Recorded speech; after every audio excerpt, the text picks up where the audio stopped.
우리가 이미 잘 알고 있듯 성경은 이렇게 시작됩니다. 태초에 하나님이 천지를 창조하시니라.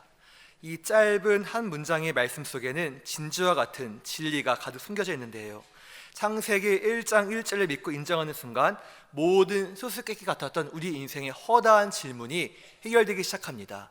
이 세상은 어디에서 왔는지에서부터, 또한 우리가 삶 가운데서 무엇을 붙잡고 살아가야 될지, 그리고 삶이 어떻게 귀결되며 끝나는지, 왜 내가 존재하며 살아가는지, 그런 가운데서 다사다난한 모든 인생이 어떻게 맞춰지는지까지 창세기 1장 1절 말씀에 모두 다 나와 있습니다.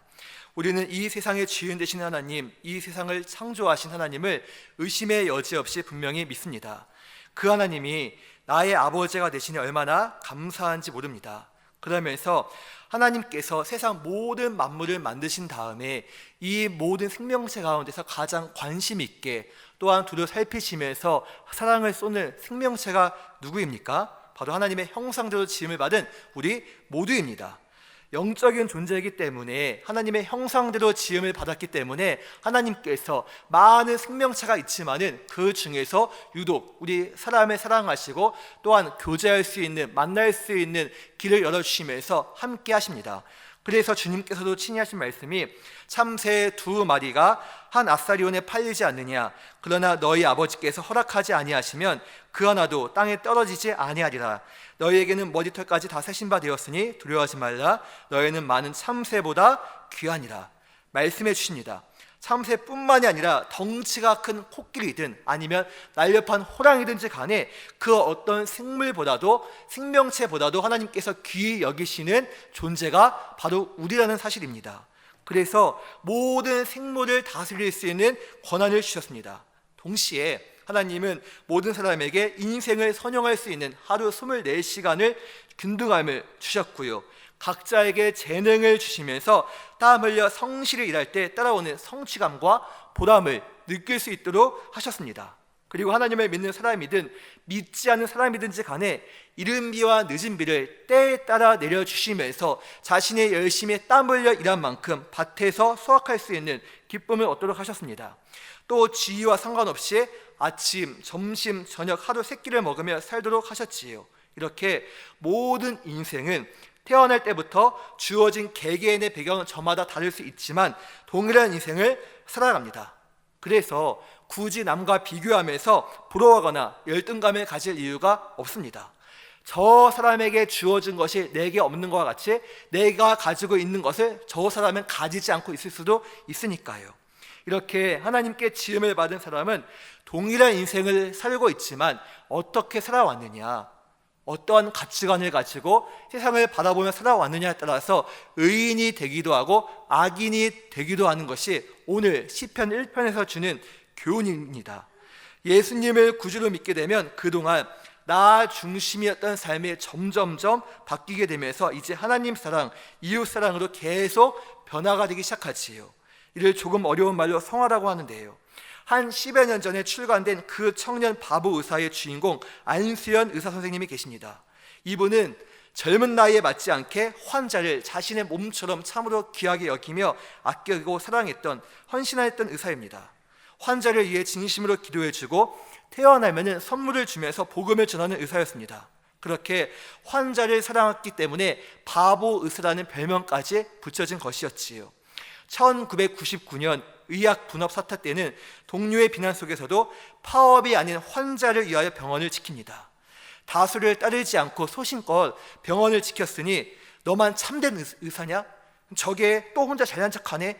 이런 비아냥거림이 주위에서 있지 않았겠습니까? 그러나 안수연 선생님은 언제나 환자 편에 서서 진심으로 환자를 아끼고 돌보며 자신이 진짜 그리스도인임을 증명하며 살았습니다. 그러던 중 33살 나이에 유행성 출혈로 인해서 하나님의 부름을 받습니다.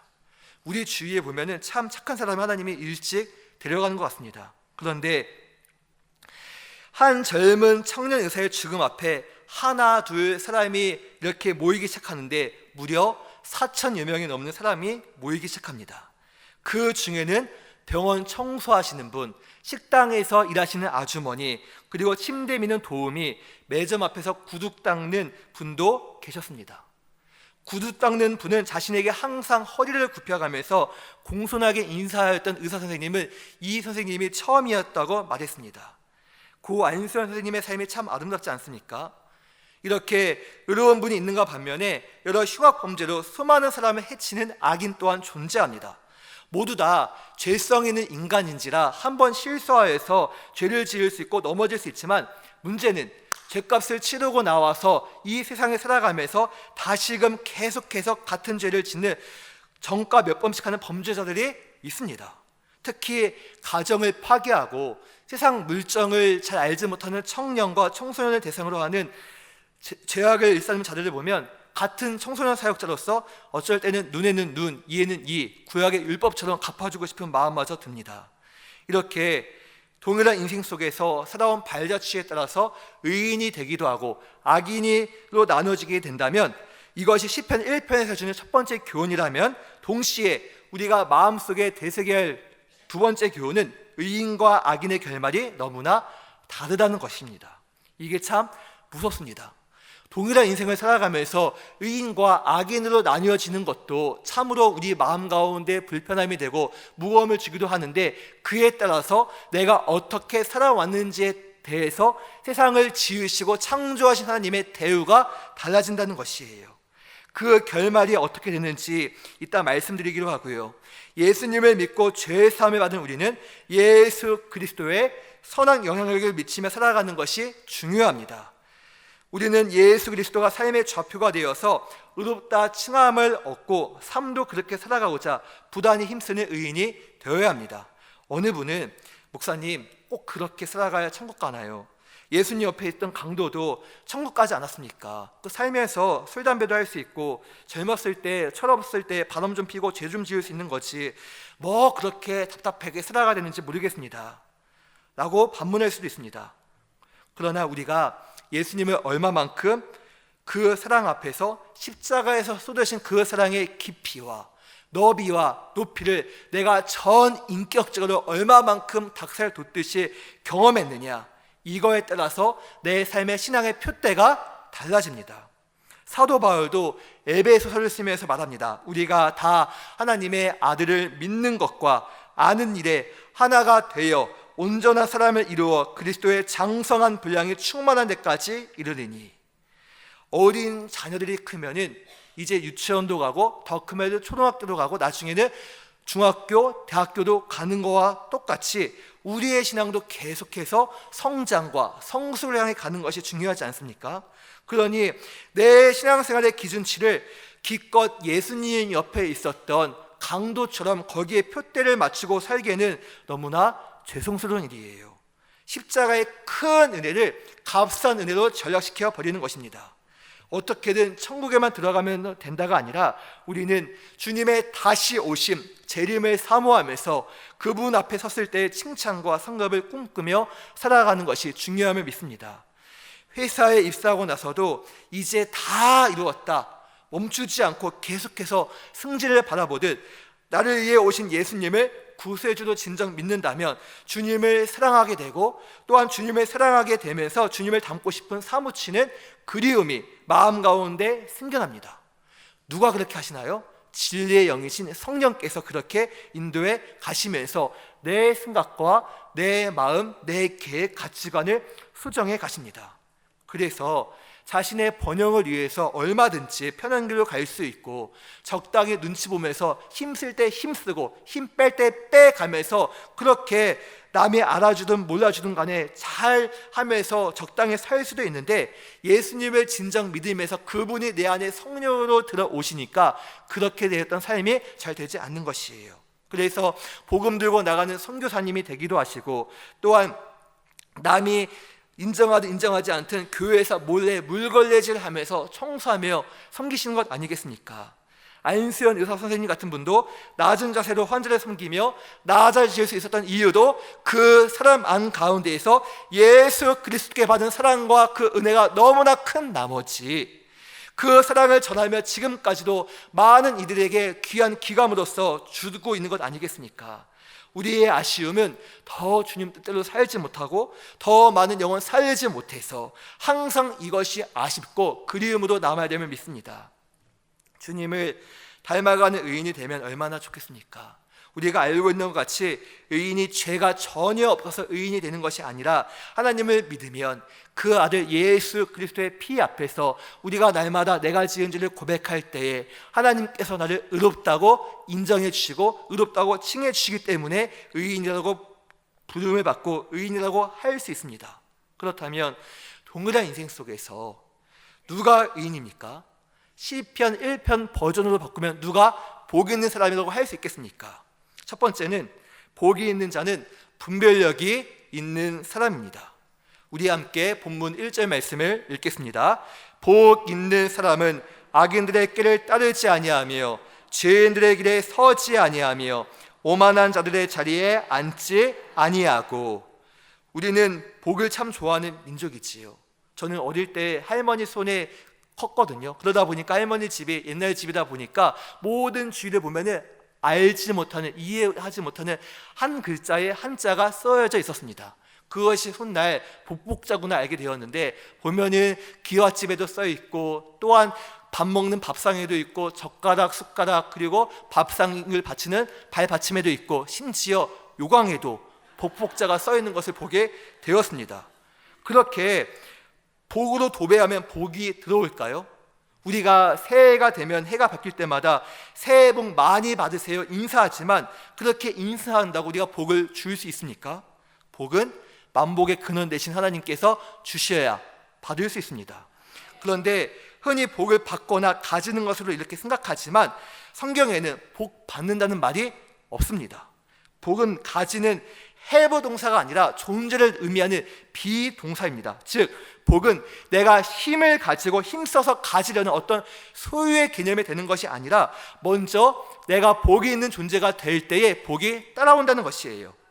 쉽게 말해 사과나무에는 사과가 달리고 지금 한참 익고 있는 감나무에는 감이 달리고 대추나무에는 대추가 달리는 것과 같이 내가 복이 있는 존재가 되면 복은 따라오게 됩니다. 우리 성도님들 모두가 복이 있는 존재가 되시기를 소망합니다.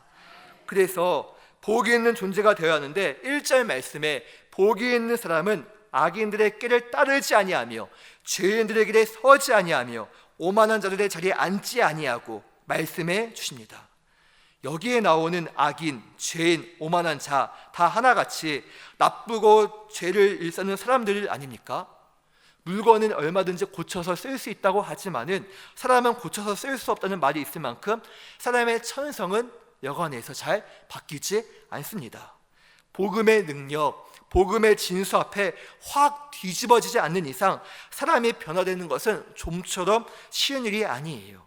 그래서 죄를 일삼는 자는 계속해서 죄를 일삼고 또한 악을 도모하다가 걸리기라도 하면 죄를 뉘우치기보다는 어떻게 하면 이번에 이렇게 안 걸릴 수 있었을까, 이 이겨만 좀 모면해 볼까 하면서 또 다시 거짓말을 하면서 스스로 양심을 속입니다. 그런데 오늘 본문에서 복이 있는 자는 이러한 악인과 죄인과 오만한 자들과 함께하지 않는다는 것이에요. 어울리지 않음을 말씀해 주고 있습니다. 그 사람이 복이 있는 자임을 일러 주십니다. 그래서 복이 있는 자는 어울려야 할 사람과 어울리지 말아야 할 사람을 알 수 있는 안목, 바로 분별력이 있다는 것이에요. 어느 교회에서 갑작스럽게 외부에서 손님이 찾아왔습니다. 선임 목사님이 이 손님을 급히 안내하면서 그 이제 교육사실에 가서 젊은 전도사님에게 말합니다. 커피! 이것은 빨리 커피를 준비해서 내오라는 뜻이에요. 근데 선임 목사님의 커피 이 말에 젊은 전도사님 이야기합니다. 커피요? 저 안 마셔요. 그 이후에 어떤 일이 일어났을지 아시지 않겠습니까?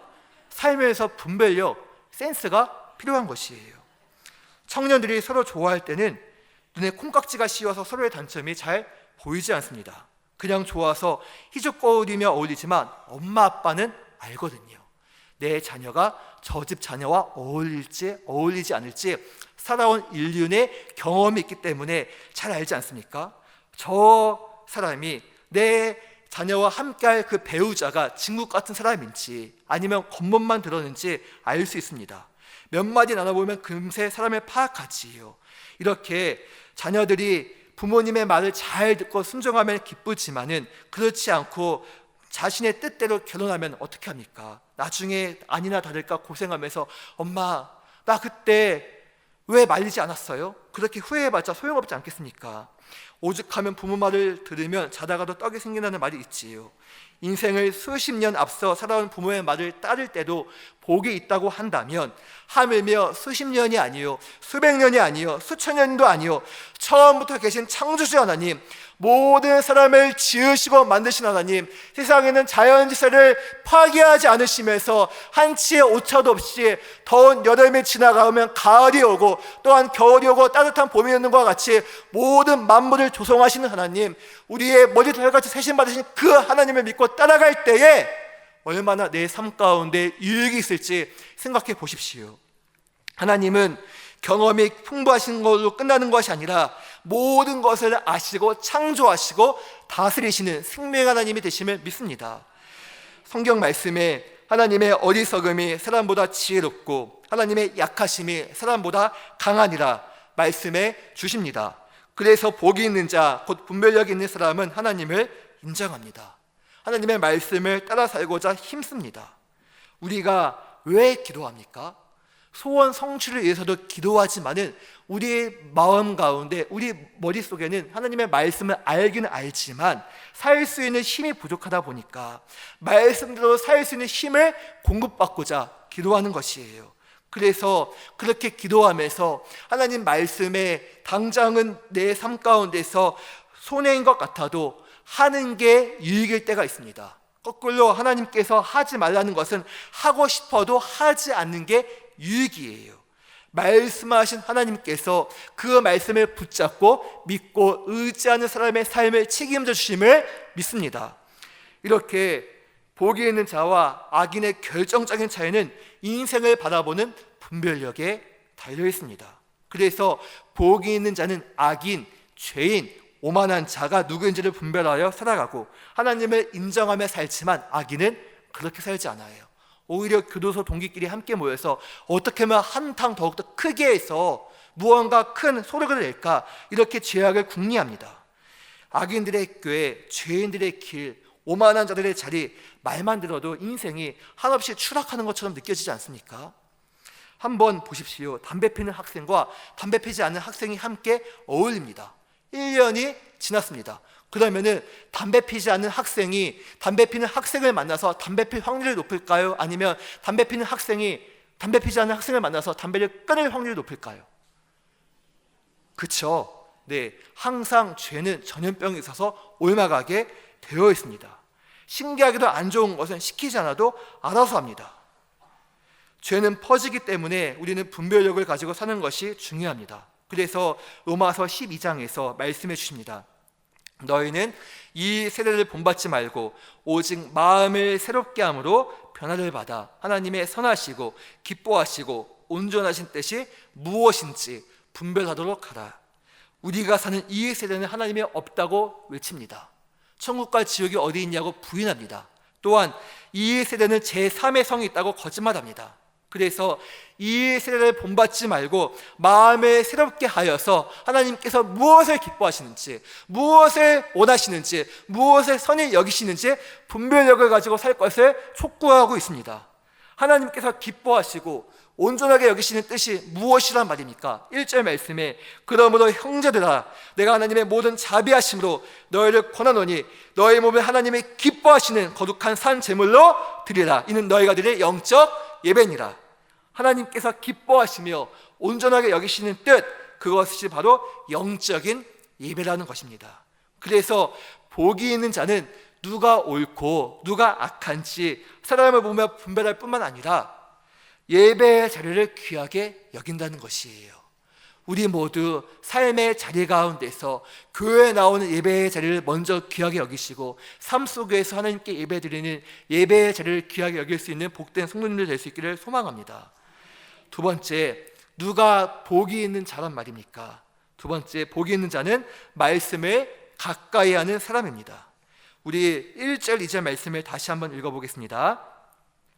복 있는 사람은 악인들의 꾀를 따르지 아니하며 죄인들의 길에 서지 아니하며 오만한 자들의 자리에 앉지 아니하고 오직 여호와의 율법을 즐거워하여 그의 율법을 주야로 묵상하는도다.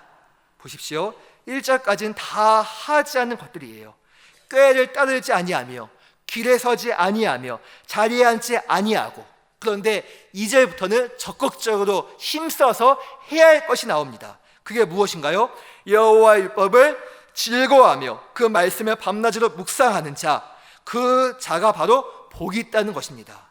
우리는 묵상에 대해서 생각하면 흔히 저기 베란다에서 창가에서 따뜻한 햇살이 내리쬐는 가운데서 클래식 음악을 고상에 들으면서 이렇게 조용히 말씀을 보는 것, 이것을 묵상한다고 생각하기 쉽습니다.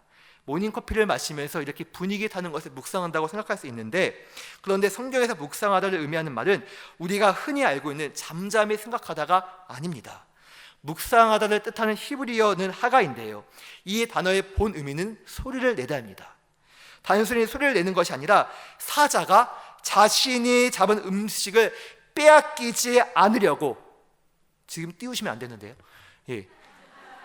짐승을 빼앗기지 않으려고 꽉 움켜쥐면서 으르렁거리는 소리를 내다가 바로 묵상하다의 참뜻이 되는 것이에요. 집에 키우는 애완견에게 개껌이나 뼈다귀를 던져주면 어떻게 하나요? 그것을 붙잡고 소파 밑에 혹은 침대 밑에 들어가서 빨아먹으면서 맛있게 먹습니다. 그리고 주인이 다가가서 좀 예뻐서 이렇게 머리를 만지려고 하면 빼앗는 줄 알고 으르렁거립니다. 그래서 이제 한 대 맞긴 하죠, 그렇죠? 이렇게 묵상하다의 히브리어 하가가 쓰인 이 말은 빼앗기지 않고자, 사자가 자신이 잡은 짐승을 빼앗기지 않고자 으르렁거린다, 이것이 바로 하가의 본래 의미가 된다는 것이에요. 이 말씀이 이사야 31장 4절에도 나옵니다. 여호와께서 이같이 내게 이르시되 큰 사자나 젊은 사자가 그 식물을 움키고 으르렁거릴 때에, 여기 나오는 으르렁거릴 때가 바로 이 하가, 즉 시편 1편에 보았던 묵상하다와 같은 의미로 쓰였다는 것입니다. 그래서 하나님 말씀을 묵상하다는 뜻은 하나님의 말씀을 붙잡고 그것을 즐거워하며 빼앗기지 않고자 적극적으로 씨름하는 것을 의미합니다. 우리가 TV 볼 때 누군가가 앞에서 왔다 갔다 하면 어떻게 합니까? 좀 가만히 앉아 있으라고 말합니다. 또 내가 중요한 것을 보고 있는데, 뉴스를 듣고 있는데 남편이 눈치 없이 크게 통화하면 어떻게 이야기하나요? 좀 밖에서 나가서 통화라고 말합니다. 이처럼 하나님과 나 사이에서 하나님의 말씀이 잊혀질까 봐, 주일에 이 목사님을 통하여서 받은 은혜를 빼앗길까 봐 계속 말씀을 붙잡고 계속 상기하면서 기억하고 살아가는 자, 그런 자가 복이 있는 자라는 것이에요. 그렇게 살고 또 살아간다면 어마어마한 믿음의 사람, 하나님이 쓰시는 성령의 사람이 되지 않겠습니까? 그런 은혜가 오늘날 우리 삶 가운데 가득하기를 소망합니다. 이렇게 하나님 말씀을 움켜쥐면서 우리가 빼앗기지 말아야 할 것이 있습니다. 요한계시록 3장 11절 말씀에 주님께서 친히 말씀해 주시기를 내가 속히 오리니 네가 가진 것을 굳게 잡아 아무도 내 면류관을 빼앗지 못하게 하라. 이 말씀은 주님이 빌라델비아 교회를 향해 하신 말씀입니다. 요한계시록에 나오는 7개의 초대교회가 나오는데요, 그 7개의 교회 가운데서는 주님께 칭찬만 받은 교회, 책망만 받은 교회, 칭찬과 책망을 함께 받은 교회가 나옵니다. 그런데 칭찬만 받은 교회가 있으니 바로 서머나 교회와 지금 읽은 빌라델비아 교회였습니다. 빌라델비아 교회를 향해 하신 칭찬이 무엇이었나요? 8절 말씀에 내가 내 행위를 아노니 네가 작은 능력을 가지고서도 내 말을 지키며 내 이름을 배반하지 아니하였도다. 내 말을 지켰다는 거예요. 또 이어지는 10절 말씀에 네가 나의 인내의 말씀을 지켰은즉 내가 또한 너를 지켜 시험의 때를 면하게 하리니, 역시 말씀을 지켰다는 것입니다. 이게 지금 하가의 말씀, 묵상에다의 원뜻, 그 말씀을 꽉 붙잡고 빼앗기지 않았다는 것이에요. 그래서 성도 여러분, 오늘날 우리가 말씀을 눈으로 보고 또 듣는 이유는 무엇입니까? 하나의 종교적 행위가 아니에요. 설교를 듣고서 저 목사님 말씀이 참 은혜가 되네, 설득력이 있네, 열정이 있네, 이 정도로 머무는 것이 아니라 말씀을 듣고서 말씀대로 지키지 않은 것은 회개함을 통하여서 말씀대로 지키고자 힘을 얻기 위해서 말씀을 듣는 것이요, 말씀대로 지키며 살고 있는 것은 더욱더 잘하기 위하여서 능력을 공급받고자 말씀을 읽고 듣고 보는 것입니다. 믿으십니까? 그러므로 오늘날 우리는 행하고 지킬 수 있는 믿음, 행할 수 있는 힘을 얻기 위해서 말씀을 듣습니다. 그것이 반석 위에 지은 집과 같은 믿음이요, 주님이 요구하시는 믿음임을 믿습니다. 그러면서 주님은 빌라델비아 교회에 속히 오심을 약속하시면서 당부하신 말씀이 조금 전에 읽은 말씀, 네가 가진 것을 굳게 잡아 아무도 내 면류관을 빼앗지 못하게 하라. 빼앗지 못하게 하라는 것입니다. 면류관을 빼앗지 못하도록 굳게 지키라는 거예요. 그렇다면 오늘날 우리의 면류관이 무엇이란 말입니까? 우리에게 주신 직분입니다. 직분은 그냥 교회에 오래 다닌다고 해서 사람들의 투표에 의해서 되는 것이 아니지요. 잠언서에 나오는 것처럼 제비는 사람이 뽑거니와 그 결과는 하나님이 하시는 것과 똑같이 하나님께서 나를 충성되게 여겨 내게 맡겨주신 것이 직분입니다. 그래서 이 직분이 오래전 예수님을 믿고 따르던 수많은 주의 백성들이 예수 그리스도는 우리의 생명의 주가 되십니다, 우리의 구세주가 되십니다, 수많은 핍박과 어려움 속에서도 그 고백을 하는 믿음의 반석 위에, 그 진정한 삶의 고백 위에 주님께서 핏값을 흘리신 주님의 몸된 교회가 세워졌습니다. 그래서 주님께서는 그 교회 가운데서 내가 너를 핏값 주고 살린 내 자녀가 되었으니 너는 내 것이야 하면서 성령으로 도장을 팍팍 찍으시면서 인치시면서 주신 것이 귀한 직분이라는 것입니다. 그래서 맡겨진 직분을 가지고 충성하면서 이를 빼앗기지 말라는 것이에요. 그런데 이것이 쉽지 않습니다. 알긴 알지만 몰라서 못하는 게 아니라 감당할 힘이 없습니다. 그래서 주님이 주신 직분을 받아놓고 이렇게 저렇게 주님 일을 내려놓으려고 합니다. 피하고자 합니다. 이런 우리를 향해 하나님께서는 말씀해 주십니다. 베드로전서 4장 11절 말씀에 만일 누가 말하려면 하나님의 말씀을 하는 것 같이 하고 누가 봉사하려면 하나님의 공급하시는 힘으로 하는 것 같이 하라. 이게 지금 어떤 의미입니까? 내가 말할 수 없으니 하나님이 나의 입술을 통해서 말하게 하시고 내가 봉사할 수 없으니 하나님이 주시는 힘으로 하라는 것 아니겠습니까? 내가 주체가 되어서 일을 하다 보면은 포부가 크고 또한 아무리 좋은 마음을 가지고 했다고 해도 교회가 어떤 곳이에요? 다 죄인들이 모인 공동체예요. 앞에 있는 목회자부터 시작해서 그 누구 하나 성한 사람이 없습니다. 그러니 우리가 내 자식도 부모의 말도 듣지 않는데 하물며 살아온 시대가 다르고 환경이 다르고 가치관이 다른 사람들 환경과 상황 속에서 일을 하면은 여러 가지 어려움도 있고 또한 지치기 시작합니다. 그러면서 생각하지요. 내가 그때 연말에 목사님 전화를 받는 게 아니었는데 10, 11, 12 석 달만 버티자. 오 주여. 그러나 기억하십시오.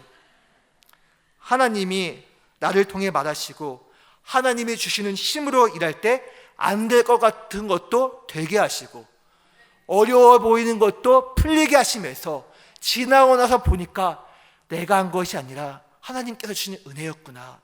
그때 당시는 참 힘들고 어려웠는데 그 과정이 있었기 때문에 내가 한 번 더 기도할 수 있었고 한 번 더 말씀을 찾을 수 있었고 한 번 더 하나님의 은혜를 간구하면서 오늘 내가 이 자리에 있구나 고백할 수 있는 시간이 오길 믿습니다. 그러므로 성도 여러분, 하나님은 하려고 하는 자에게 힘을 주시고 능력을 주시며 또한 그 영혼을 존귀히 여기사 너는 내 자녀야, 두려워하지 마, 내가 너와 함께합니다 말씀해 주시면서 하나님의 살아계심을, 하나님의 일하심을, 하나님께서 지금도 살아계셔서 내 삶 가까이에 계심을 확실히 보여주시고 드러내주심을 믿습니다. 어떤 자를 통하여서요? 말씀을 붙잡고 빼앗기지 않으려고 내게 주신 그 직분을 귀히 여기는 그런 자를 통해서 말입니다. 그러므로 성도 여러분, 우리의 삶은 동일한 인생 속에서 의인이 되기도 하고 악인이 되기도 합니다. 그러나 의인과 악인에게 다가오는 결말이 너무나 다릅니다. 흔히들 까짓것 죽으면 끝이지 라고 쉽게 말하지만 우리는 알고 있지 않습니까? 그게 얼마나 몰라서 하는 말인지 말입니다. 죽어서 죽음으로 끝난다면은 얼마나 좋겠습니까? 그러나 성경 곳곳에서는 행한 대로 갚으시는 심판의 하나님이 분명히 엄중하게 말씀해 주심을 우리는 알고 있습니다. 회사에 감사가 나와도 별 탈 없이 지나갔으면 좋겠다라는 마음을 가지고 방문을 환영합니다. 현수막도 걸고 화단 청소도 하고 내부 결속도 시키는데 하물며 창조주 하나님이 내 삶을 평가하신다. 참 두렵고 떨리는 일 아니겠습니까? 성도 여러분, 한 번은 제가 이제 연초에 자동차를 누가 긁고 갔더라고요. 이게 여성분들에게 자동차는 그냥 교통수단에 불과하지만 남자분들에게 자동차는 때로는 내 몸처럼 느껴질 때가 있습니다. 새 차이다 보니까 차를 긁고 가는데 연락처도 분명히 있었거니와 문자나 남길 법도 한데 연락처를 남기지 않고 그냥 긁어놓고 가봐서 너무 속이 상해서 정의구현을 해야겠다. 그래서 경비실에 찾아갔습니다. 그런데 경비실에 갔는데 세상에 옥상에서 찍은 CCTV가 있는 거예요. 아파트 18층인데 CCTV가 저 1층까지 찍고 번호까지 확대해서 보여주더라고요. 세상이 무섭습니다. 그렇죠? 예, 인간이 기술로 만든 CCTV도 이러한데 하물며 한치 오차도 없으신 하나님께서 내 삶을 살펴보신다, 조명하신다. 목회자로서 참 두렵습니다. 오늘 우리는 어떻게 살아가야 되겠습니까? 의인과 악인의 결말이 어떠한지 우리 함께 5절, 6절 말씀을 읽어보겠습니다. 그러므로 악인들은 심판을 견디지 못하며 죄인들이 의인들의 모임에 들지 못하리로다. 무릇 의인들의 길은 여호와께서 인정하시나 악인들의 길은 망하리로다. 악인들은 심판을 견디지 못하며 의인의 모임에 함께 참여하지 못합니다. 의인의 모임이 어디일까요? 우리가 알고 있는 것 같이 저 영원한 천국 아니겠습니까? 천국에 갈 수 없음을 말씀해 주십니다. 그리고 이 땅에서의 천국의 모형이라고 할 수 있는 예수를 구주라고 고백하는 신앙 공동체인 교회에도 올 수 없습니다. 아시는 바와 같이 교회의 문은 누구에게나 다 열려 있습니다. 그런데 아무나 교회에 오지 않습니다. 설령 교회에 온다고 해도 성탄절이나 아니면 어떠한 잠시 머물 수는 있어도 정착을 하지 못하더라고요. 아무나 예수님을 믿지 못한다는 것이에요. 그래서 6절 말씀에 악인의 길은 망하리로다 아주 못을 받고 있습니다. 하나님의 자녀된 성도 여러분, 오늘 우리는 십자가에서 피 흘리신 예수 그리스도의 공로를 힘입어 하나님을 아버지라 부름을 통하여서 의롭다 하심을 받은 의인이 되었으니 주위의 환경이 어떻든지 간에 내 믿음만큼은 내가 지킨다는 믿음을 가지고 의인의 반열에 올라 훗날 아름다운 결실이 있기를 소망합니다. 계속해서 시간을 흘러가고 주님 만나는 시간을 하루하루 앞당겨 오고 있는 이 때에 오늘 우리는 주신 말씀을 기억하면서 악인에 속한 자가 아니라 분별력을 가지고 어디에 어울려야 될지, 또한 우리의 삶 가운데서 무엇을 붙잡고 가까이 지키며 살아가야 될지 이를 깨닫고 하나님 중심의 사람이 될 수 있기를 예수님의 이름으로 축복합니다. 기도하겠습니다. 존귀하신 아버지 하나님, 감사합니다. 하나님 아버지 은혜와 사랑 가운데서 오늘도 우리에게 말씀을 들려주시고 은혜 주심에 감사합니다. 하나님 아버지께서 인도하시고 주장해 주셔서 우리 모두 동일한 인생을 살고 있지만 그러나 전혀 다른 결말이 있음을 기억하면서 주님께서 흘리신 보혈로 인하여서 의롭다 하는 의인이 되었사오니 하나님 내 믿음 지키며 살 수 있도록 붙잡아 주시고 인도하여 주옵소서. 하나님을 더 사랑하며 하나님의 영 성령으로 인도함을 받아서 내가 있는 그 삶의 자리에서 예수님을 증거하며 증언하며 말씀을 쫓아 살 수 있는 힘과 능력을 더하여 주옵소서. 주님, 우리는 연약합니다. 우리는 부족합니다. 하나님 아버지 긍휼히 여겨주시고 불쌍히 여겨주셔서 더 하나님을 사랑할 수 있게 하시고 모든 가족들이 하나님 자녀들이 주님을 믿고 따를 수 있는 복된 가정 될 수 있도록 이끌어 주옵소서. 또한 주님께 귀한 예물 올려드립니다. 이 예물 기쁘게 흠양하여 주시고 하나님 아버지 물질의 주인 되신 하나님께 고백하는 손길마다 하나님께서 채워주시고 갚아주시오며 은혜로서 덧입혀 주옵소서. 감사하며 우리 생명 되시는 예수님의 이름으로 기도드립니다.